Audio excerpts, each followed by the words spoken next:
Hello, I hope all is progressing well. Welcome to I Don't Know, We Can Talk About It, where we discuss myriads of topics civilly, reasonably, and responsibly.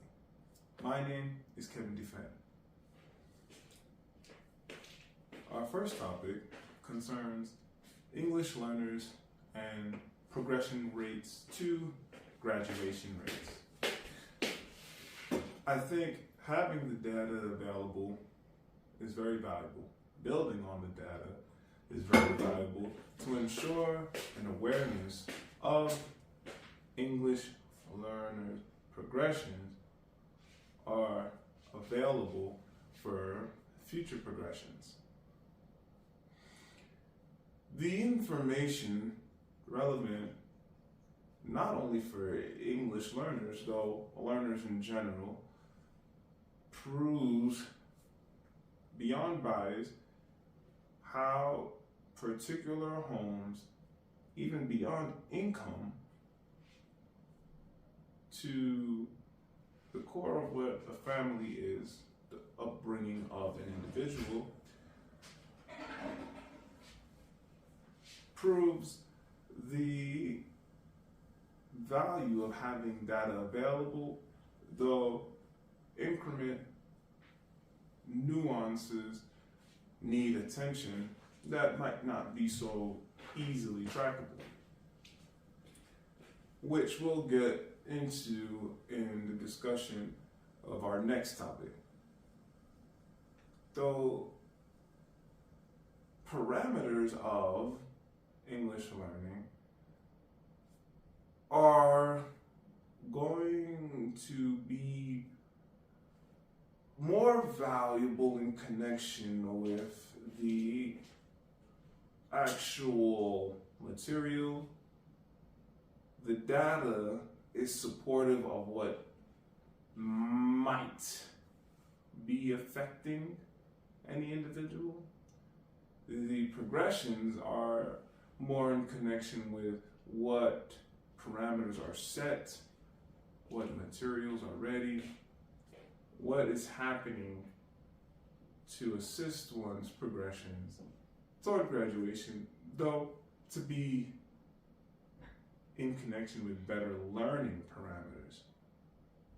I think the data is key in building a trackable record of what might be working from where to a particular degree on varying levels.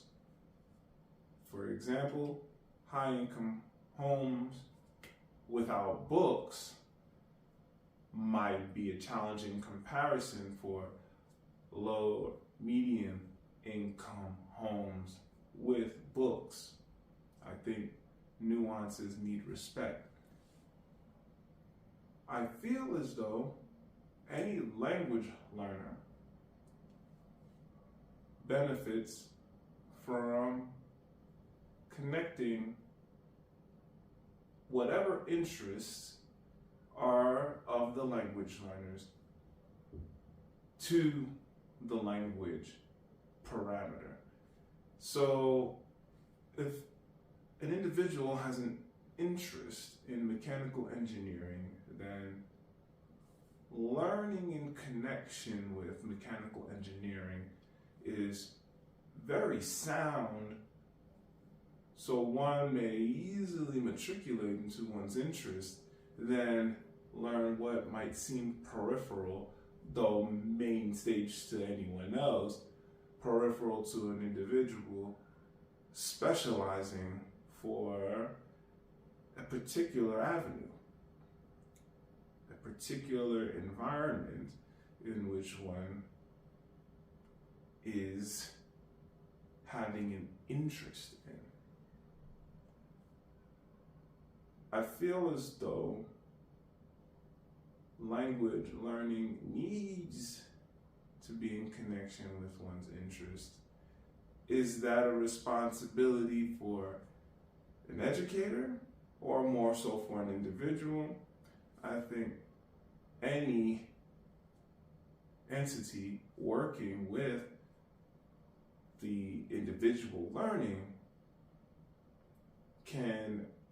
bring about understanding how that might help one be more effective in one's life and one's interests, not just in a general sense of learning a language, though one may not have an inclination to be a linguist of a sort, more so than working in balances of a mechanical engineer. Our next topic concerns staffing and mental health. How does any school provide enough resources for any that may need mental health assistance? I think mental health parameters do not always begin in one area, nor do I think mental health parameters need diagnosing. Enough research and evidence is available showing that anyone experiencing mental adjustments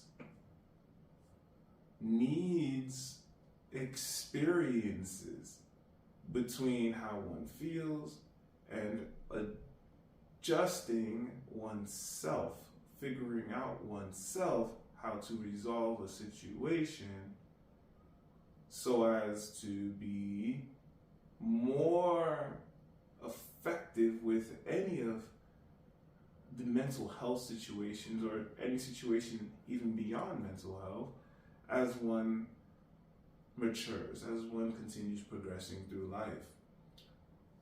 Scientifically, the brain is always changing. Ages are available by data showing that at particular older ages, closer to middle ages,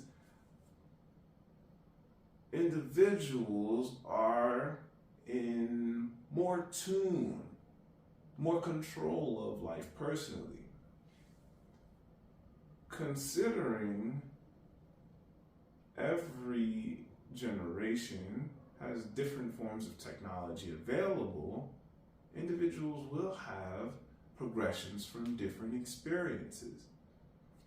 Whether that be a personal situation in a home, whether that be a personal interaction with social media, or whether that be an imbalance of relationships between a cell phone medium or a medium like a cell phone and individuals in the real world around one's presence, I feel as though the experiential factor is important,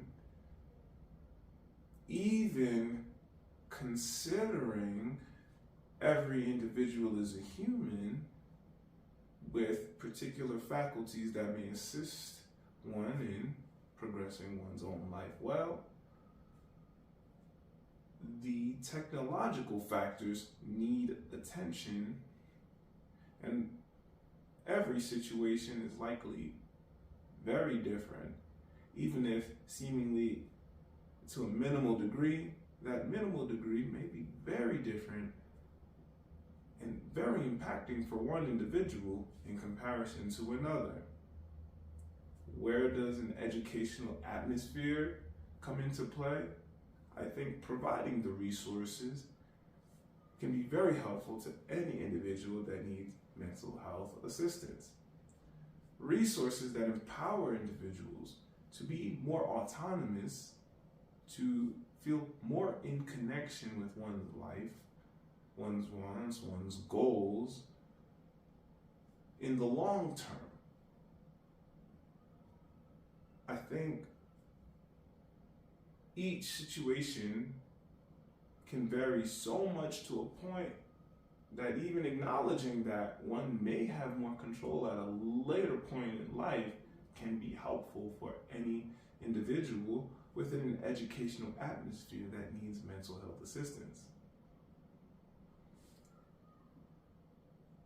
I feel as though assisting one to learn to solve one's own situations can prove very valuable in the long run for an individual. The sooner the better, because the brain is malleable. What is familiar might not be the safest route for an individual, especially as one is growing older. So I think beyond academia, resources of the sort can be extremely helpful to an individual navigating life, even with successes in school, carrying traits that will help the individual personally in life outside of school.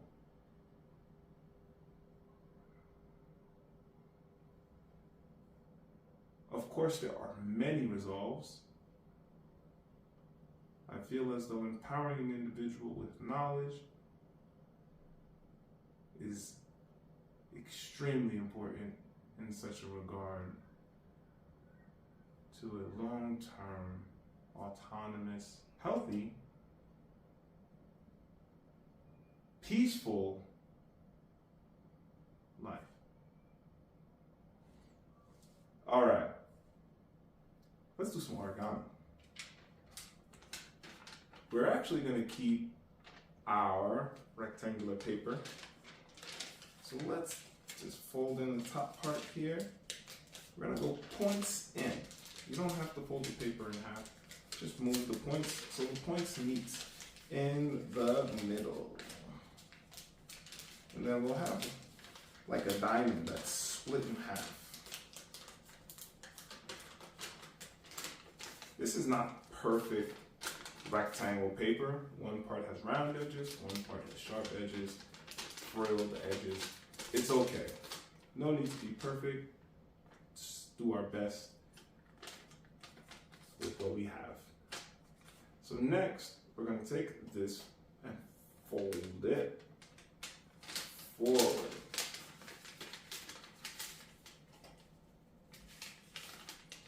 So the points meet in the middle. So there are no folds on the outside. As you see, there are no folds on the outside. Folds are in the middle. Okay, the next thing we're going to do is we're going to take one side and we're just going to fold the point down. Okay, take the point, fold it down, and voila, there you have it. It's folded down on one side. On our other side, we're going to take the edge in. We're just going to fold it up. As you can see, it's like a little bit of a regular fold, but we're just going to fold it up. Nice corner fold, and just fold it up again. You can literally fold it to the line here, so you have a measurement. So where that middle portion separating the diamond is, just fold it up here. Okay. Now, the next step is to take our fold here, this point here, and we're going to leave it because it looks so nice. We're actually going to take the inner portion here and fold it inside. Okay? So we're folding this inside. So as you can see, we have this corner in. From this corner, we're going to fold it inside. Just like this. Now so far we have something like a little envelope. Alright, so the next part is we're going to take our fold and we're going to basically just fold the other side right here down. So now we're meeting them down here. So here's what happens next. We're going to take the inside and push it in, okay? So you gotta be very, very careful here. We're gonna take the bottom part and we're just gonna push it up. Now, depending on your paper, you wanna make sure that you respect the height of it. Because if you push too much, too fast, the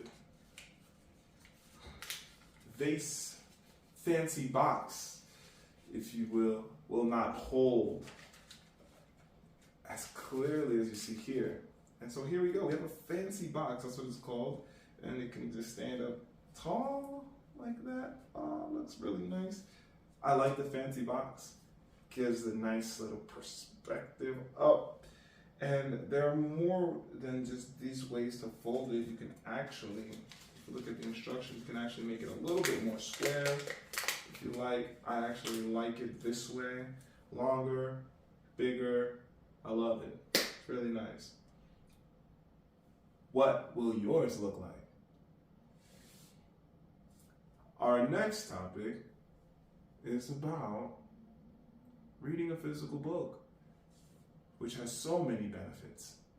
So if you're reading a physical book, no offense to ebooks or audiobooks, you're doing yourself good long term.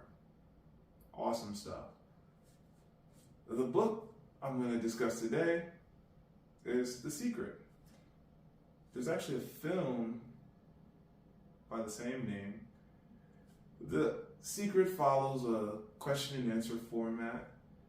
The beginning feels like a hype. Realistically, the entire book feels like a hype about the secret. You have to know the secret. Here's the secret. You don't know it? It works.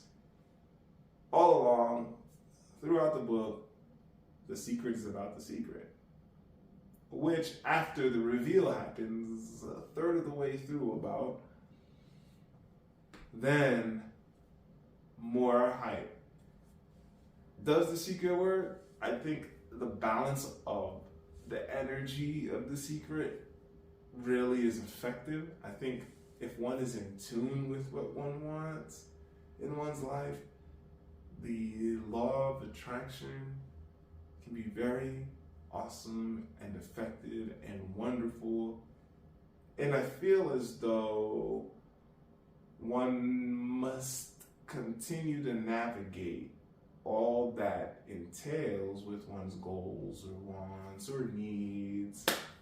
Because if I'm extremely in need of food, then I'm gonna have to go out and get food or go to the fridge and get food. I'm gonna have to figure out a way to get food. The secret is bigger than that. It's to connect to life in its largest form, in connection with the universe. I appreciate the positivity. I really think that embracing the secret can help one be more in tune with what one wants, in connection with where one goes, assessing how one feels. I still feel like there are a lot of things one must do to acknowledge how to be more in tune with the secret.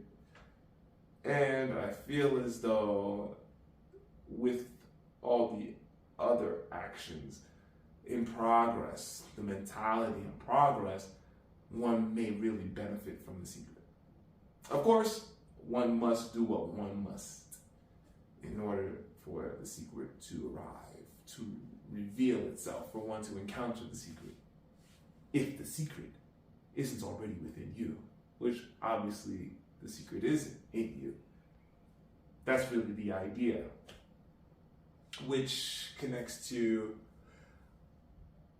a huge realm of spirituality, not religiosity, spirituality, that I think is very valuable in the world we live in, highly popular, and life-changing for many. Very effective.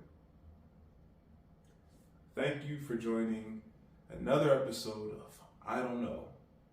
We can talk about it. Onward and Upward, Dufresne.